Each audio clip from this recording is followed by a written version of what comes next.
It's Game Boy World, and this is Flappy Special!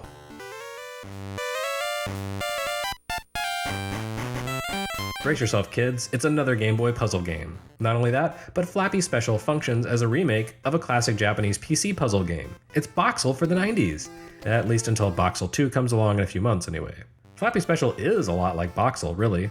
DB Soft's 1983 puzzler for the Sharp X1 home computer could easily be mistaken as the shameful love child that resulted from a torrid night of passion between Thinking Rabbit's Sokoban and First Star Software's Boulder Dash. Though in fairness, Boulder Dash came a year after Flappy, so maybe it's the little bastard in the Solicit family. In any case, the parallels between Flappy Special and Boxel really are quite extraordinary. Both based on a Japanese PC puzzle maze game that involved pushing, not pulling objects, both created by small pioneering developers who never really managed to create a satisfying follow-up, or escape from the gravity of their most famous creation. Where they differ is in Flappy's inclusion of hazards. While Sokoban traveled the path of pure puzzle game, Flappy threw in nefarious monsters. Well, I think they're monsters. It's tough to tell on Game Boy. In order to preserve the full screen view of each puzzle stage without scrolling, the developers scaled everything down to teeny tiny size. You get to see protagonist Flappy in lovely detail between stages. Yes, he's a bird named Flappy, go ahead and get your Zong Nguyen jokes out of the way now, but I can't begin to guess what his enemies are supposed to be. Game guides say they're called ebira and are supposed to resemble shellfish, but I'm not seeing it, but it's okay. The gist comes through. Tiny little monsters are roaming around and you have to push boulders while avoiding said tiny monsters.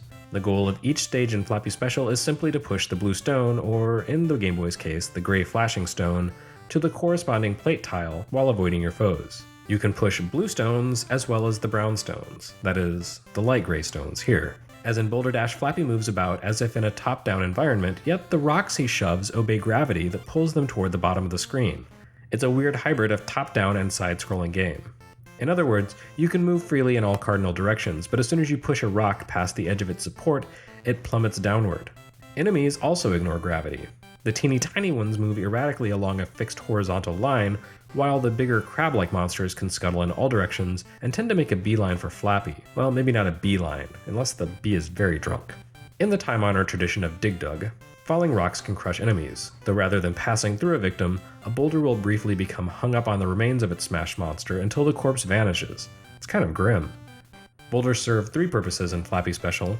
Besides functioning as deadly weapons, they also help provide platforms and fill in gaps in order to allow you to push the flashing stone to the goal. And, finally, they exist as obstacles that you must work around in order to advance. Flappy Special also includes a second defensive mechanic. You can collect mushrooms from fixed locations in many stages, which you may then throw at foes. If you manage to score a hit, that monster will become temporarily stunned. Apparently these are the good kind of mushrooms. When stunned, a monster becomes harmless, sitting in place and able to be pushed around like a boulder. Though, note, you can't crush monsters by pushing rocks into them, only by dropping the boulders. In fact, if you push a gray boulder against a fixed surface, you'll smash the rock to powder and remove it from play. Stunned and active enemies both count as fixed objects, so it pays to be careful when shoving stones near them. All told, Flappy Special includes a total of 160 stages, divided into A and B modes. That's fewer than almost any other version of Flappy, but still a huge amount of content compared to practically any other Game Boy puzzler to date. Plus, the game starts out tricky and just escalates from there. The A and B modes aren't simply different versions of one another, they're entirely separate sets of stages, with B mode featuring more and more aggressive monsters to avoid. Flappy is tough, but it's not unrelenting. It doesn't deal in limited lives, and you can restart a stage with the press of the select button as often as you need without penalty.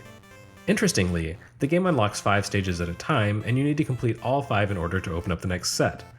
There's a little bit of freedom to jump around if you become stuck, but you still have to solve all available stages in order to move to the next set. All told, it's a primitive but fairly solid combination of a lot of ideas that you probably know from other more famous games. Or if not more famous, then at least more localized. Despite the fact that Wikipedia claims DB Soft produced something like 20 different versions, ports, and sequels to Flappy, none of them ever made their way to the US to my knowledge. Instead, it's a highly regional and thus highly obscure corner of history to those of us outside Japan.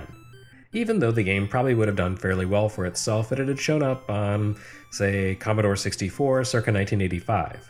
Speaking of producers, I've been unable to find firm information on who precisely developed Flappy Special. Victor Interactive Software published the game and DB Soft created the original rendition, but no US or Japanese source seems to give credits for the studio responsible for bringing Flappy to Game Boy. It could well have been DB Soft. Flappy was kind of their main franchise for the decade that they existed, and they appeared to have produced just about every other port or sequel to the game. So it's not impossible that, despite seemingly being a tiny studio, they just figured out Game Boy coding on their own and did the dirty work themselves. In any case, there's nothing particularly bad, nor particularly amazing about Flappy Special. On any other platform, it might have been one of those games you'd want to check out as a lost gem.